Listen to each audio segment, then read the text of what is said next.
नमस्कार, मैं हूं मनोज बनू। आप देख रहे हैं आंकड़े हमारे, फैसला आपका। हिमाचल में चुनावी बिसात पिच चुकी है। सत्ताधारी बीजेपी समेत कांग्रेस और आम आदमी पार्टी सभी जीत का दावा कर रहे हैं, लेकिन ये तो राजनीति है। किसकी सत्ता रहेगी और किसकी जाएगी, या फिर सत्ता पर बैठी पार्टी फिर से सरकार में आएगी, ये सब जनता ही तय करती है, पार्टियां और उसके नेताओं के बयान नहीं। तो क्या चाहती है हिमाचल की जनता, और क्या हिमाचल में फिर से बीजेपी का भगवा फहराएगा? हिमाचल की जनता मुख्यमंत्री जयराम ठाकुर के कामकाज से कितनी संतुष्ट है? ऐसे ही कुछ जरूरी सवालों को लेकर इंडिया न्यूज ने हिमाचल की जनता का मूड भांपने की कोशिश की है। जनता ने जो जवाब दिया है, आज आंकड़े हमारे फैसला आपका के इस खास एपिसोड में हम आपको दिखाएंगे। साथ ही अपने मेहमानों से भी मिलाएंगे और चर्चा भी करेंगे। इंडिया न्यूज ने यह सर्वे 29 अक्टूबर से 1 नवंबर के बीच किया है और इसका सैंपल साइज है 2847। तो हमने देश का मूड जानने की कोशिश की, हमने ये जानने की कोशिश की कि आखिर क्या कहती है हिमाचल की जनता इस विधानसभा चुनाव को। पहला सवाल क्या था जी? पहला सवाल क्या था, एक बार हम जनता के सामने आपको बताना चाहते हैं और बताएंगे। हमने पहला सवाल जो लोगों से पूछा वो सवाल था कि आखिर क्या है। जी देखिए, आप पहला सवाल था कि क्या आप हिमाचल की जयराम ठाकुर सरकार यानी कि बीजेपी सरकार से संतुष्ट हैं? लोगों का क्या जवाब रहा? जो हां कहने वाले लोगों की संख्या थी वो थी 64.49%, यानी कि बड़ी संख्या थी। इसके साथ साथ जो ना कहने वालों की संख्या थी वो 28.50, और जो लोग हम कह नहीं सकते या बता नहीं सकते वो आप नीचे देख सकते हैं 7.01%। तो सवाल क्या था, एक बार फिर से मैं आपको बताना चाहता हूं। क्या आप हिमाचल की जयराम ठाकुर सरकार यानी कि बीजेपी के सरकार से संतुष्ट हैं? तो जो हां कहने वालों की संख्या थी वो 64.49%। आपको हम ये भी बताएंगे कि इसके पीछे के फैक्टर क्या है। लेकिन जो हमने देश का मूड जानने की कोशिश की हिमाचल विधानसभा चुनाव को लेकर, वो एक बड़ी संख्या लोगों ने बताई। कुछ मेहमान हमारे साथ होंगे, उनसे हम चर्चा करेंगे, उनसे जानने की कोशिश करेंगे कि आखिर वो इस मसले पर क्या कहते हैं। गुलरेज शेख जो कि प्रवक्ता हैं भारतीय जनता पार्टी के, हमारे साथ होंगे। विंग कमांडर अनुमा आचार्य जो कि प्रवक्ता है कांग्रेस के, वो हमारे साथ होंगे। अंजलि राय आपकी यानी कि आम आदमी पार्टी की प्रवक्ता हैं, वो हमारे साथ होंगी। सबसे पहले हम बात करते हैं अंजलि जी से। अंजलि, क्या कहेंगी आप?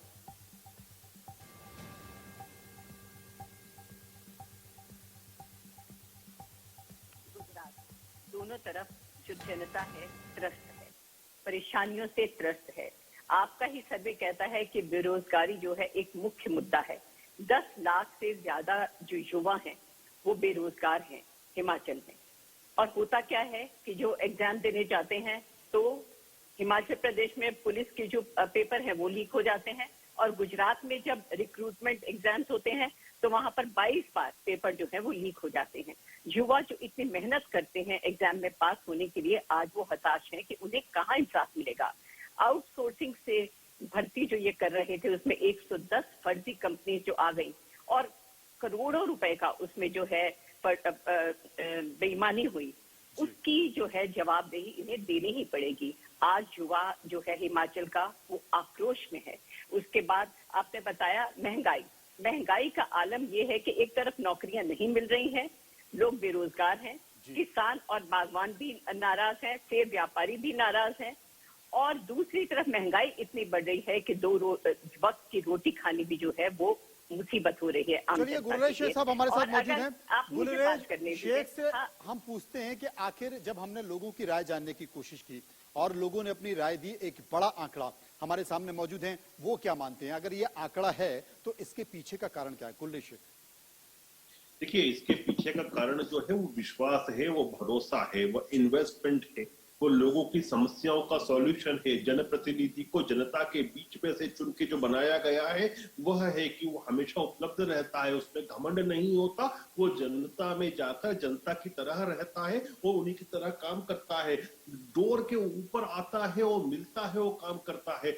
आप ये बताइए कि पहाड़ी राज्य में यदि 43,000 करोड़ रुपीस का इन्वेस्टमेंट होता है तो ये अपने आप में एक बहुत बड़ी बात है। यदि पहाड़ी राज्य में जहां इंफ्रास्ट्रक्चर के लिए लोग तरस जाते थे वहां पर काम होता है तो लोगों का भरोसा बढ़ता है। यदि बच्चों के लिए स्कूल के नजदीक होते हैं तो लोगों का भरोसा बढ़ता है। यदि इंफ्रास्ट्रक्चर इस तरह का डेवलप होता है कि सड़क पर जो गाड़ियों की टक्कर होती थी, जिससे जान जाती थी, वह कम होती है, तो लोगों में विश्वास बढ़ता है। यदि नई इंडस्ट्री लाई जाती है, चाहे वो वेपन की इंडस्ट्री हो, चाहे वो मेडिसिन की इंडस्ट्री हो, चाहे वो आईटी सेक्टर की इंडस्ट्रीज हो, तो लोगों में भरोसा बढ़ता है। वो इस भरोसे का ही कारण है कि आज आपने देखा कि नरेंद्र चलिए, आपने कहा कि भरोसा एक बड़ा मुद्दा है और भरोसा अगर है तो ये आंकड़े उस भरोसे में झलकते हुए दिखाई दे रहे हैं। विंग कमांडर अनुमा आचार्य इस वक्त हमारे साथ मौजूद हैं, जो कि कांग्रेस की प्रवक्ता हैं। अनुमा जी, आपके घोषणा पत्रों में तो बहुत बड़ी बड़ी बातें हैं। 5 लाख रोजगार देने की बात की गई है। इसके साथ साथ जो पुरानी पेंशन है, चूंकि आजकल जहां भी कांग्रेस जा रही है पुरानी पेंशन बहाली की बात कर रही है, उसका भी जिक्र किया गया है। बागवा खुद अपनी फसल की कीमत तय करेंगे, इस बात का भी जिक्र है। और बहुत सारी 300 यूनिट तक बिजली फ्री देने की बात की गई है। तो आपको इन तमाम घोषणा पत्र में जो जिक्र किया गया है, क्या उसके जरिए उम्मीद है कि ये आंकड़ा जो हमने देश के मूड में लोगों से जाना है वो छोटा पड़ जाएगा? पहली चीज तो मैं बैठी हिमाचल प्रदेश में हूँ और यहाँ की जमीन पे रह के यहाँ को पढ़ रही हूँ। तो आपको ये बता दूं कि हमारे ओपीएस का ऐसा डर था कि भाजपा का आज चुनावी घोषणा पत्र जो जारी होने वाला था वही मुलतवी कर दिया उन्होंने। तो हमारा तो आपने घोषणा पत्र देख ही लिया है, 51 पेज का है और उसे हम प्रतिज्ञा पत्र की तरह, वचन की तरह ले रहे हैं। और उसमें ओपीएस की जो लोकप्रियता है वो बहुत ज्यादा है। तो उसके कारण आजकल भारतीय जनता पार्टी की जो सोशल मीडिया सेल है वो कुछ अजीब अजीब सी काम कर रही है। उसके बारे में तो खैर छोड़ देते हैं, लेकिन जयराम ठाकुर जी की आपने बात की तो उनकी तो इतनी लोकप्रियता है कि प्रधानमंत्री उनके नाम पर, उनके काम के नाम पर वोट ही नहीं मांग रहे। क्या आपने कोई एक सभा देखी है जिसमें बिना कांग्रेस को कोसे अपने काम के नाम पर प्रधानमंत्री जी ने वोट मांगे हों? आज उनकी मैं भाषण सुन रही थी और उसमें जब वो उन्होंने कहा कि हमने 2000 रुपए की खाद 200 रुपए में दी तो लोग बागों के हाथ से ताली तक नहीं बजी। और फिर बाद में वो कहते हैं कि मेरा प्रणाम पहुंचा दीजिएगा। अरे भाई, काम पर वोट मांगिए, दिन भर कांग्रेस को कोस कोस के मानते। इतनी भ्रष्टाचारी सरकार है, यकीन मानिएगा। यहाँ का एक विधायक है, उसने अपनी पत्नी को लेक्चरर बना दिया, 4 और नेताओं ने अपने पत्नियों को कॉन्ट्रैक्टर बना दिया। अवैध उत्खनन की तो बात ही क्या कर लीजिए। पुलिस भर्ती की बात आप सुन ही चुके हैं। अभी तक लोगों को नहीं पता है, राजीव बिंदल इनके अध्यक्ष जो है, इनको इस्तीफा देना पड़ा क्योंकि पीपीई किट की जगह में रेनकोट खरीद डाला था उन्होंने। सैनिटाइजर घोटाला हुआ। भारतीय जनता पार्टी के साथ प्रॉब्लम यह है कि वो बड़ा बड़ा करोड़ करोड़ के आंकड़े बोलती है, इंफ्रास्ट्रक्चर बनाती है। अरे भाई, आत्मा कहाँ है इंफ्रास्ट्रक्चर की? आपने एम्स बनाया, लेकिन आज भी पेशेंट को अगर इंदिरा गांधी मेडिकल कॉलेज शिमला भेज देते हो तो आपने वहां सुविधाएं नहीं की ना। आपने लोगों को दिखाने के लिए मोरबी के पैटर्न में जल्दबाजी हर समय, तो आपके काम में क्वालिटी नहीं है और आप जल्दबाजी में सारे आपने उद्घाटन किए हैं। तो ये यहाँ पर देखने को मिलता है। इन्होंने कहा था 69 हाईवे बनवाएंगे, नहीं बनवाया एक भी। तो इस तरह से मैं आपको बताऊं मनोज जी, जो बाहर से आपके जो आपका जो ये सर्वे है, इसको मैं कुछ नहीं कहूंगी, लेकिन इस सर्वे के आखिरी में एक बड़ी काम की चीज है। तो वो जब काम की चीज आएगी तब उस पर बात करूंगी मैं। बड़ा चलिए, तो बाकी के काम की चीजों की बात कर लेते हैं, क्योंकि आपने कहा कि काम की बात आएगी तो मैं उसमें बात करूंगी। तो फिर अगला सवाल जब देश के लोगों से हमने पूछा कि हिमाचल को लेकर क्या मानते हैं, हिमाचल के लोगों को हमने पूछा कि क्या हिमाचल में जो वोटर हैं वो मोदी यानी कि नरेंद्र मोदी से कितना प्रभावित होते हैं, क्योंकि हाल ही में 2022 में उत्तराखंड में चुनाव हुआ और यह माना जा रहा था कि उत्तराखंड में बीजेपी कमजोर है, लेकिन नरेंद्र मोदी के प्रभाव के कारण वहां पर बीजेपी की सरकार बन गई। तो यह सवाल हमने हिमाचल के लोगों से पूछा, देश के लोगों से पूछा, और जब पूछा तो क्या निकल कर आ रहा है आप देखिए। लोगों के क्या सवाल एक बार फिर से आपको दोहराना चाहता हूं। क्या हिमाचल में वोटर मोदी से प्रभावित होता है? हाँ कहने वालों की जो संख्या है, और बीजेपी की सबसे बड़ी ताकत भी यही है, 71.65%, यानी कि एक बड़ी संख्या। और जो ना कहने वालों की संख्या है वो 19.72%, और कह नहीं सकते, यानी कि 8.63% कह नहीं सकते। अब जो सबसे बड़ा आंकड़ा आपको दिखाई दे रहा है, यही वो आंकड़ा है जो बीजेपी की ताकत है, और यही वो आंकड़ा है जो बीजेपी को भरोसा देता है। जिस बात का जिक्र गुलरेज शेख कर रहे थे, तो ये जो 71.65% आंकड़ा था, कुछ ऐसा ही आंकड़ा जब हमने उत्तराखंड के चुनाव में उत्तराखंड का मूड जानने की कोशिश की तो इसी के इर्द गिर्द वो आंकड़ा निकल कर आया है, और यहां भी कुछ ऐसी ही स्थिति दिख रही है। एंटी इनकम्बेंसी है, लेकिन जो मेरे पीछे आप आंकड़ा देख रहे थे, मोदी पर भरोसा है, मोदी है तो मुमकिन है। जो आप चुनावी रैलियों में सुनते हैं, कुछ ऐसी ही बात हिमाचल में दिखाई दे रही है। गुलरेश साहब, क्या इसी के जरिए वैतरणी पार करने की कोशिश हिमाचल में? मनोज भाई, बड़ी स्पष्ट बात है, नरेंद्र मोदी जी के ऊपर न केवल हिंदुस्तान को बल्कि पूरी दुनिया को भरोसा है। और अनुभा जी हंसेंगी, मैं मुझे कांग्रेस की बात नहीं, तो पूरी दुनिया में चुनाव लड़ने नहीं जा रहे ना आप, फिलहाल तो हिमाचल में चुनाव लड़ने जा रहे हैं। जी सुन लीजिए, क्योंकि मेक्सिको के राष्ट्रपति ने एक प्रस्ताव दिया है कि यूएन में एक समिति बने जिसमें पोप रहे, जिसमें यूएन के सेक्रेटरी रहे और नरेंद्र मोदी रहे, और ये जो है ये दुनिया की समस्याओं को हल कर सकती है। उन्होंने ये विश्वास के साथ यूएन को लिखा है, इसलिए मैं बात कर रहा हूं। एनीवेज, लेकिन आप ये देखिए कि हिमाचल में आपने नरेंद्र मोदी जी की रैली में लोगों का प्यार लबरेज होते हुए देखा, उनकी आंखें चमक रही थी, वो दिखी। ये दिखाता है, ये दर्शाता है, और यही जो चीज है उसका प्रतिबिंब आपके सर्वे में भी नजर आ रहा है। और ये कांग्रेस जो बात करती है ना, देखिए इन्होंने एक बात कही कि हम ये कर देंगे, वो कर देंगे। मैं अनुभा जी से पूछूंगा, मेरे ही राज्य से हैं, मैं इनसे ये पूछूंगा कि मैं अपना शब्द नहीं बोल रहा, मैं पूर्व प्रधानमंत्री माननीय मनमोहन सिंह जी की बात करता हूं। वो कहते थे, उन्होंने कहा था कि पैसा जो है वो पेड़ों पर नहीं उगता। तो मैं पूछना चाहता हूं, 51,000 करोड़ रुपया जो है वो वहां का टोटल बजट है हिमाचल प्रदेश का, और आप जो बात कर रहे हैं ना 1500 रुपीज हर महिला को जो हेलीकॉप्टर स्कीम से आपको देना है भत्ता हर महीने का, तो वो पड़ता है लगभग 5,000 करोड़ से ऊपर। यदि 51,000 करोड़ रुपीस, तो टोटल बजट में से आप 5,000 करोड़ एक ही योजना में दे देंगे, तो आप इंफ्रास्ट्रक्चर खाक बनाओगे, आप एजुकेशन के ऊपर, आप हेल्थ के ऊपर क्या खर्चा करोगे? मुझे समझ में नहीं आ रहा। मतलब ये तो क्या है कि लोगों को रेवड़ियां बांट रहे हो, और ये तो बांटते भी नहीं, झूठ बोलते हैं। देखिए इन्होंने जो ये वचन पत्र और संघ की बात करी थी ना, ऐसा ही वचन पत्र इन्होंने राजस्थान को भी दिया था, मध्य प्रदेश को भी दिया था, छत्तीसगढ़ को भी दिया था।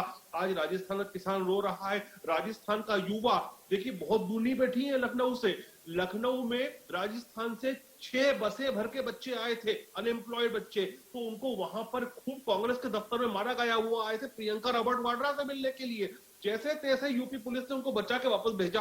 तो ये तो स्थिति है इनके राज्यों में, राजस्थान का रेगिस्तान बना दिया है, और बातें करते हैं सब किस्म की। तो कांग्रेस का काम क्या है पता है? झूठ बोलो राज करो, झूठ बोलो राज करो।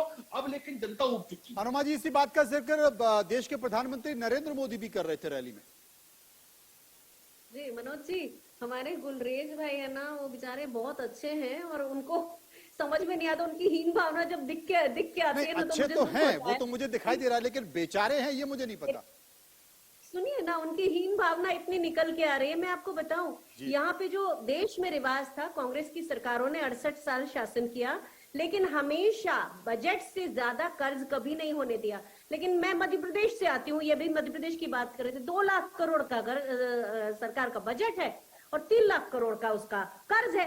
तो यही यहाँ हिमाचल में कर दिया है। जब जब भारतीय जनता पार्टी की सरकार आती है, उसको बजट को ना ठीक से खर्च करना और उसकी रिसाइकलिंग करना नहीं आता है। और चूंकि मैं ब्यूरोक्रेसी में रही हूं, तो मैं आपको बता दूं कि कांग्रेस जब जो बात करती, इतने सालों देश चलाया, कभी भी बजट से ज्यादा कर्ज नहीं हुआ। लेकिन आज हम श्रीलंका की स्थिति में पहुंचे हुए हैं, देश की केंद्र सरकार में भी और अदरवाइज भी। इस प्रदेश का जो जब ये बना था प्रदेश 71 में बना, और 88 तक लाहौल स्पीति के आखिरी गांव में भी बिजली और सड़क पहुंच गई थी। जो मैं कह रही हूँ, इंटरनेट पे देख लीजिएगा। यहाँ वीरभद्र सिंह जी के नाम पे सबसे बड़ा रिकॉर्ड है, प्राथमिक विद्यालय खोलने का हर गांव में खुले।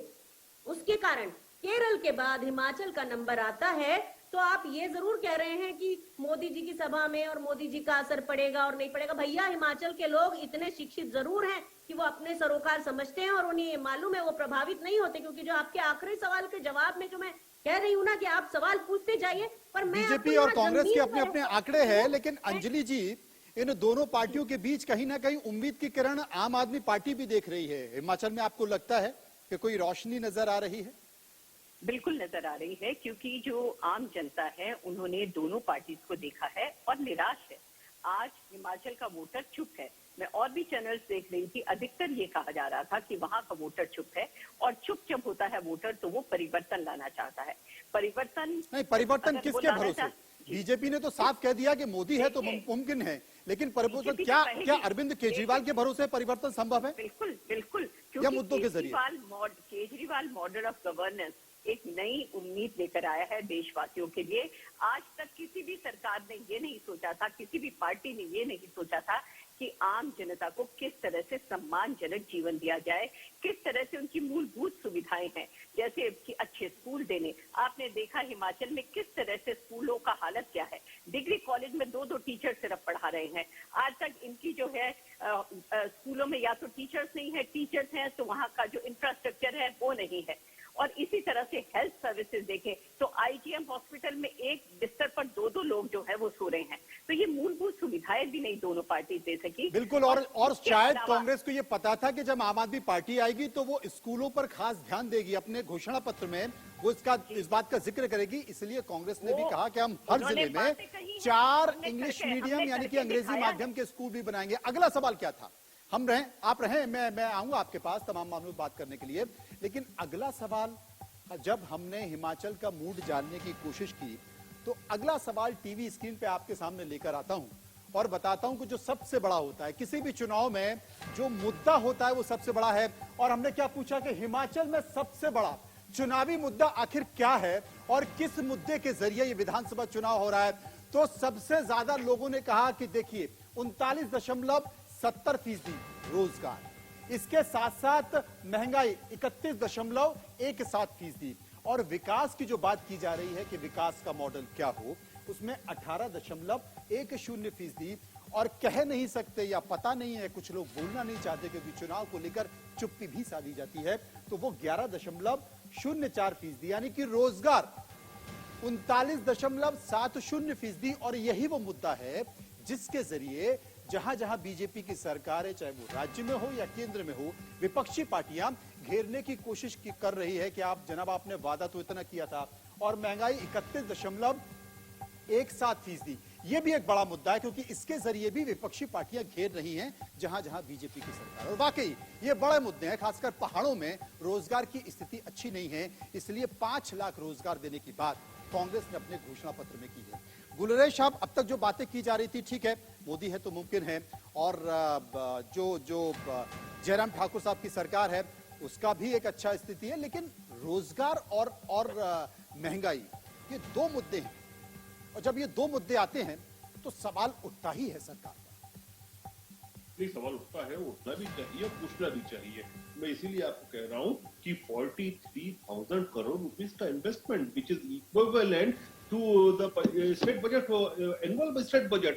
तो जो एनुअल स्टेट बजट है उतना तो भारतीय जनता पार्टी की सरकार ने वहां इन्वेस्टमेंट कराया हो। इन्वेस्टमेंट और इंफ्रास्ट्रक्चर और बिजली, इन तीनों का मिश्रण होता है रोजगार, स्वरोजगार, स्वरोजगार, स्वरोजगार। तो स्वरोजगार हमने प्रदान किया है और ये आपके व्यूवर्स भी जानते हैं और ये वहां की जनता भी जानती है। इसीलिए जनता भारतीय जनता पार्टी की सरकार से, चाहे ठाकुर साहब की सरकार हो या डबल इंजन की सरकार दिल्ली में बैठी हो, इन दोनों से इसलिए ही प्रसन्न है। लेकिन मैं कांग्रेस से एक बात पूछना चाहता हूं, मैं फिर अपने किसी नेता की बात नहीं कर रहा। आनंद शर्मा जी तो आप ही के नेता हैं, वहीं कहीं के हैं हिमाचल प्रदेश के।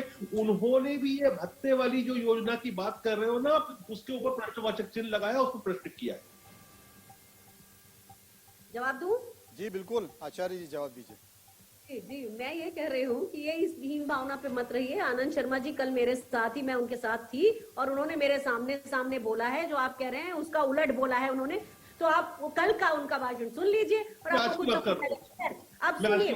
दूसरी बात सुनिए जो मैं कहना चाहती हूँ, सुनिए मनोज जी, आपको खास तौर पे बोलना चाहूंगी कि रिवाज देवभूमि हिमाचल की आत्मा में है। यहाँ की जो हिमाचलियत है ना, ये भारतीय जनता पार्टी को समझ में नहीं आती है। यहाँ इसकी कला, संस्कृति, भाषा, साहित्य और उसको बरकरार रखने की और संरक्षित रखने की हमारी प्रतिज्ञा है। उसके अलावा तीर्थ स्थानों का नवीनीकरण है, उसके लिए बजट होगा, अनुदान जो होंगे तीर्थ स्थानों को उसको डबल किया जाएगा, मानदेय डबल होंगे और देश के किसी एक स्थान की तीर्थ यात्रा का खर्चा सरकार बुजुर्गों को एक परिचारक के साथ भेजेगी और उसका खर्चा 4 साल में एक बार उठाएगी। उसके अलावा यहाँ जो पर्यटन स्थल है वहां पर एक हिमाचली हाट का, हिमाचली रसोई का, लेकिन अनुमा जी बीजेपी तो सांस्कृतिक राष्ट्रवाद के तौर पर जितने भी धार्मिक स्थल हैं उनका उन्नयन कर ही रही है, उन पर खर्चा कर ही रही है, चाहे वो केदारनाथ हो, महाकाल हो, आपने देखा ही है। मनोज जी मेरी बात सुनिए, हिमाचली संस्कृति और परंपरा अलग चीज होती है, दिखावा अलग चीज होती है। और आपको तो मैं ये भी बता दूं कि हाँ, हमने तो पत्रकारों के लिए भी बहुत कुछ किया है। स्वास्थ्य सहायता योजना, सेवानिवृत्ति के लिए पत्रकारों के लिए पेंशन योजना, और सचिवालय के साथ साथ हर जिला मुख्यालय में एक मीडिया सेंटर होगा। और विषम परिस्थितियों में पत्रकारों की सहायता के लिए जनसंपर्क मतलब विभाग आपने में किसी को नहीं छोड़ा, होगा। अपने घोषणा तो पत्र में आप आपने जो है, किसी को नहीं आप छोड़ा, सबको यहाँ लेने की रुकने के कोशिश लिए, की है। आप यहाँ स्थायी तौर पे सेटल होने के लिए सोच सकते हैं। और ये चूंकि ऐसी भूमि है जहाँ परमवीर चक्र विजेता 2 हैं और उसके अलावा 1095 गैलेंट्री अवार्ड विजेता है, तो हम उनके लिए भी युद्ध संग्रहालय खोलेंगे। बिल्कुल आपने हमारी सही कहा, सरकार क्योंकि बड़ी- पॉल्यूशन का स्तर अगर यही रहा, प्रदूषण का स्तर अगर यही रहा, तो सोचना पड़ेगा कि दिल्ली छोड़नी ही पड़ेगी, क्योंकि दिल्ली में अब सांसें बची नहीं है जो हालत दिखाई दे रहे हैं। अंजलि राय हमारे साथ मौजूद है। अंजलि जी, जब तक आपकी सरकार नहीं थी तो इसी पॉल्यूशन और प्रदूषण को लेकर हंगामा होता था, और अब आपकी सरकार है तो कहा जा रहा है कि जनाब अगले साल तक छोड़ा जाएगा। लेकिन जो सवाल है महंगाई और रोजगार, इसका जिक्र तो आपकी सरकार भी करती रही है। क्या इसके भरोसे आपकी सरकार कुछ उठाएगी कदम? आपकी घोषणा पत्र में आपको लेकर, आपकी पार्टी को लेकर अरविंद केजरीवाल ने हिमाचल के लोगों को क्या भरोसा दिया? देखिए, मैंने पहले भी कहा कि महंगाई और रोजगार जो है ये बहुत बड़े मुद्दे हैं। मैंने शुरुआत में ये बात कही थी, और यहाँ पर कम से कम 10 लाख जो युवा हैं वो बेरोजगार हैं, और जब वो एग्जाम देने जाते हैं, चाहे वो पुलिस पेपर हो, लीक हो जाते हैं। गुजरात में 22 बार पेपर लीक हो जाते हैं। तैयारी करने के बावजूद वो हताश होकर बैठ जाते हैं, नौकरियां नहीं मिलती, आउटसोर्सिंग भर्ती से घोटाले होते हैं, अपने लोगों को पीछे के दरवाजे से भर्ती कर दिया जाता है। ये सब कम से कम हम नहीं करेंगे। ईमानदारी से हम लोग नौकरियां देंगे, और जब तक नौकरियां नहीं मिलेगी 3000 रुपया उनको पेंशन दी जाएगी जिनके पास रोजगार नहीं है। ये हमने वायदा पहले ही किया है। जी, आपने वादा किया है, और लेकिन जनता को कितना भरोसा आपके वादे पे, ये तो परिणाम ही तय करेंगे जब परिणाम निकल कर आएंगे। लेकिन एक और सवाल, मैं आपके पास आऊंगा, एक और सवाल, और वो सवाल है पॉलिटिकल पार्टी को लेकर, उनके नेताओं को लेकर, क्योंकि अगर इसमें अगर दांव चल गया तो समझिए कि आपकी गाड़ी, आपकी नैया पार हो गई। वो क्या था? आपकी राय में बीजेपी को, जी हां, आपकी राय में बीजेपी को हिमाचल में बड़ी टक्कर किससे मिलेगी? अब इसको सुन लीजिए। आम आदमी पार्टी यानी कि एक प्रयोग के तौर पर वहां पहुंची है, 5.81% ये उपस्थिति है आम आदमी पार्टी की। और कांग्रेस क्या कहती है? कांग्रेस 66.58% ये कांग्रेस की स्थिति है। कह नहीं सकते और या बताना नहीं चाहते या कहना नहीं चाहते, वो 27.62%, यानी कि भारतीय जनता पार्टी के सामने मजबूत विकल्प के तौर पर अगर कोई पार्टी है। आपकी राय में बीजेपी को हिमाचल में बड़ी टक्कर कौन दे सकता है? ये सवाल हमने लोगों से पूछा तो वहां पर आंकड़ा निकल कर आया कांग्रेस का, यानी कि जो सबसे ज्यादा राय निकल कर आई वो राय कांग्रेस को निकल कर आई, और वो 66.58%। अनुमा जी, उम्मीद की जा सकती है? जी, बहुत उम्मीद है। उम्मीद क्या, ये तो आपको मैं बताऊं ना, मैं यहाँ बैठी हुई हूँ, आपको बता रही हूँ कि पहले तो बीजेपी बहुत ज्यादा हल्ला कर रही थी कि मिशन रिपीट, मिशन रिपीट। जैसे ही उनको दिखा कि निर्णायक डिफीट, तो फिर वो कहने लगे रिवाज बदलेंगे, और हिमाचल रिवाज नहीं बदलेगा। यहाँ के लोगों को मालूम है विधानसभा चुनाव लोकसभा चुनाव में फर्क है। यहाँ विधानसभा चुनाव के लोग में विधायक ही उनका काम करेंगे, या मुख्यमंत्री को काम करना होगा। तो जो भारतीय जनता पार्टी ये सोचती है कि किसी तरह का नैरेटिव चला के इसे अपनी तरफ टेट करेगी, नहीं होगा। यहाँ का मतदाता, मैंने कहा, बहुत शिक्षित है, जागरूक है, उसे पता है हर 5 साल में अगर सरकार नहीं बदलेगा तो उसके हित जो हैं वो हट जाएंगे, मिट जाएंगे। और चूंकि मैं आपको बता दूं कि डबल इंजन सरकार की कहानी ना बड़ी फेल सी कहानी है। हमारे मध्य प्रदेश में इनको पता है 25वां नंबर है हमारा शिक्षा में, और महिला अत्याचारों के नाम पे पहले दूसरे नंबर पे हुआ करते, कुपोषण में तो अव्वल नंबर है, नशे में अव्वल नंबर होते जा रहे हैं, युवाओं में बेरोजगारी और अवैध उत्खनन। हाँ, हिमाचल का ये एक बड़ा मुद्दा है। जैसे हमारे यहाँ पवित्र नर्मदा नदी की रेत ऐसे उखाड़ के ऐसे ले जाते हैं ये लोग कि नर्मदा नदी में अब इतनी बाढ़ आएगी। पर इसी तरह से हिमाचल पूरी तरह से प्राकृतिक संपदा से संपन्न है, और भारतीय जनता पार्टी के नेता अपने पीछे से यहाँ पर भी वही अवैध उत्खनन करा रहे हैं, पेड़ों की कटाई, और उसके अलावा बिजली बनाने वाले राज्य में बिजली इतनी महंगी है, सीमेंट बनाने वाले राज्य में सीमेंट महंगा है। अभी ये चिट्टा कहते हैं, नशे का कारोबार को यहाँ चिट्टा कहते हैं।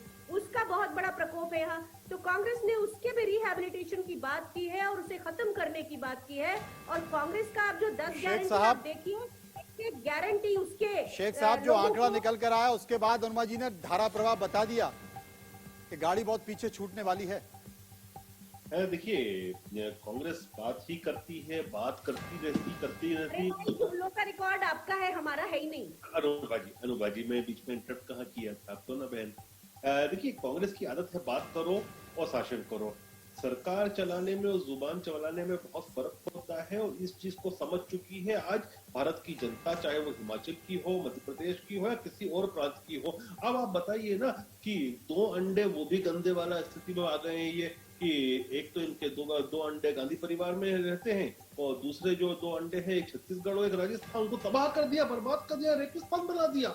आदिवासियों पे आप ज्यादतियां कर रहे हो, महिलाओं पे आप ज्यादतियां कर रहे हो, आपको शासन चला नहीं पा रहे हो, आपस में लड़ भिड़ रहे हो।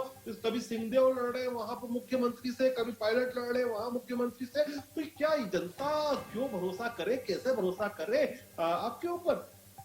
तो इनकी कोई क्रेडिबिलिटी नहीं है। लेकिन हाँ, एक बात अंजलि जी हमने कांग्रेस को भी सुना, बीजेपी को सुना, लेकिन यहाँ पर आम आदमी पार्टी थोड़ी कमतर देखी जा रही है। जनता जो राय दे रही है आम आदमी पार्टी को लेकर, हो सकता है कि गुजरात में आपकी स्थिति कांग्रेस से बेहतर हो, लेकिन यहाँ पर थोड़ा सा जो देश का मूड है, जो हिमाचल की जनता का मूड है, वो थोड़ा सा कम है। क्या कहेंगे? देखिए, कभी कभी चौंकाने वाले परिणाम आते हैं। दिल्ली में जब 2013 में हम लड़े थे तो उस समय जितने भी सर्विस थे हमें 0 दे रहे थे, 0 सीट, और हमारी आई कितनी थी 28 और अगली बार 66। तो ऐसा नहीं है कि सर्वेस हर बार सही होते हैं। हमें पूरी उम्मीद है कि हमारी बहुत ज्यादा सीटें आएंगी। आप जो ये सर्वे दिखा रहे हैं अभी हम इस पर विश्वास नहीं करते, क्योंकि जमीन पर हम लगे हुए हैं, अपनी पूरी मेहनत कर रहे हैं, मुस्तैदी से बैठे हुए हैं और हमें अच्छे परिणाम की जो है आशा है। अच्छे परिणाम की आशा। बहुत बहुत शुक्रिया करेंगे सभी मेहमानों को जो मेरे साथ इस पूरी परिचय में बने रहे। और समय का अभाव है, इसलिए 5वां सवाल मैं भी पढ़ देता हूं कि हिमाचल में चुनाव में इस बार आप किसको वोट देना चाहेंगे? और जो राय थी वो ठीक मेरे पीछे आपको दिखाई देगी। सवाल में दोहराता हूं कि हिमाचल के चुनाव में इस बार आप किसको वोट देना चाहेंगे? वो संख्या है 42.26% बीजेपी को। इसके साथ साथ कांग्रेस को 17.78% और आम आदमी पार्टी को 2.88%, और कह नहीं सकते वो 37.8%। ये बड़ा आंकड़ा इसलिए भी है क्योंकि 68 सदस्यीय विधानसभा में पहाड़ी स्तर में 90,000 तक बहुत सारी सीटें हैं, जहां पर टोटल वोटिंग 90,000 है और वहां पर हार जीत का मार्जिन बहुत कम है। यानी कि राजनीतिक पार्टी और उम्मीदवार की नजर हटी और दुर्घटना घटी। ये बड़ा कारण है, इसलिए हिमाचल में कुछ भी हो सकता है। हार जीत का अंतर बहुत कम है और ये अंतर बताता है कि परिणाम क्या कहेगा। लेकिन जो देश का मूड है, जो लोगों से हमने जानने की कोशिश की हिमाचल के सर्वे को लेकर, वो सर्वे आपके सामने है। फिलहाल रुकेंगे यहाँ पर कुछ पलों के लिए, वापस आएंगे तो बात करेंगे परमाणु बम की, क्योंकि परमाणु बम अगर चलेगा तो दुनिया हो सकती है खल्लास। लेकिन उसके पहले देश की कुछ बड़ी खबर।